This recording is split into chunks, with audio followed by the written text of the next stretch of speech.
Vous recherchez une école de référence pour une double formation universitaire et professionnelle de qualité? Voici l'opportunité à ne pas rater. L'École supérieure d'administration, d'économie, de journalisme et des métiers de l'audiovisuel ESAE vous offre des programmes d'enseignement en licence et en master orientés vers l'emploi qui font d'elle une référence à travers les filières de l'administration générale et territoriale, l'administration du travail et de la sécurité sociale, droit, diplomatie et relations internationales, administration hospitalière, universitaire et intendance, journalisme et métiers de l'audiovisuel et toutes les filières des sciences de gestion. Une seule adresse, www.esae.bj.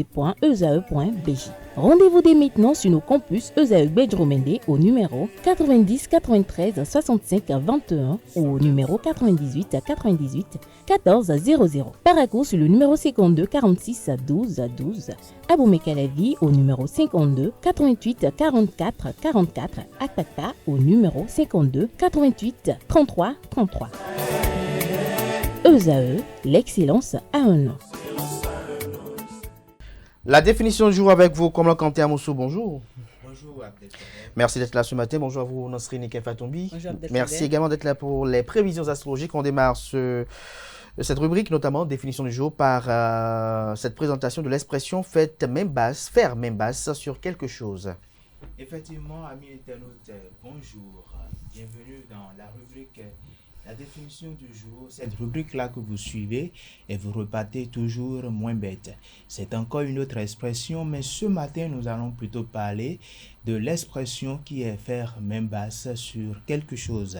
Alors, amis internautes, faire main basse sur quelque chose signifie s'emparer de la chose, voler, dérober, ou alors si vous voulez s'approprier de quelque chose, mais toujours dans le sens illégal. Alors quand on parle de l'origine de cette expression, il faut dire que lorsque l'expression apparaît au début du XVIIe siècle, c'est dans un contexte de guerre et elle veut d'abord dire tuer sans pitié. Alors il faut voir là le geste du soldat qui, en abaissant sa main porteuse d'une arme, embroche de son épée sans pitié ou encore sans compassion et l'on voit un ennemi tomber à terre. C'est l'image-là, ou c'est à cette image-là que cette expression doit vous renvoyer normalement pour vous permettre de mieux la comprendre. Alors ensuite, les pillages étant souvent associés à des massacres, la locution a pris le sens de piller. Or, n'est-ce pas, s'emparer avec brutalité de possession d'autrui sans ce que l'on retrouve, j'allais plutôt dire dans l'expression de ce jour, c'est ce qui signifie justement piller.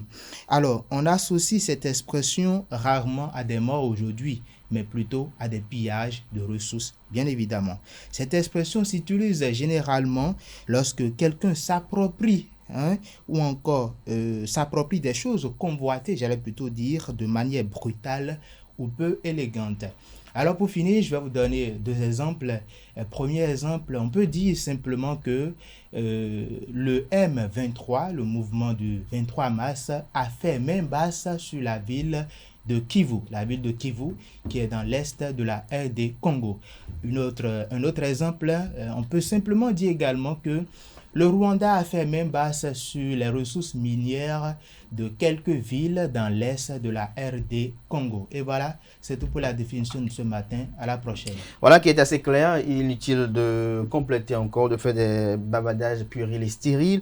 Merci à vous pour votre présentation assez limpide, chers amis internautes. À présent, on va retrouver Nasri Fatombi pour sa présentation des prévisions astrologiques.